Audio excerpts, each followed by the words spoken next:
குன்றுதோர் ஆடல் குமரனுக்கு அரகுரோகரா.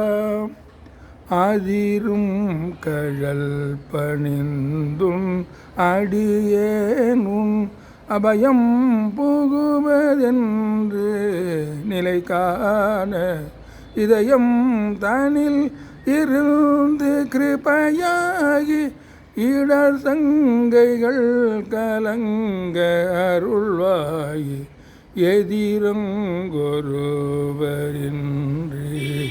நடமாடும் இறைவன் தனது பங்கில் உமைபால பதியெங்கிலும் இருந்து விளையாடி பல குன்றிலும் அமர்ந்த பெருமாளே இதயம் தனில் இருந்து கிருபையாகி இடர் சங்கைகள் கலங்க அருள்வாயே.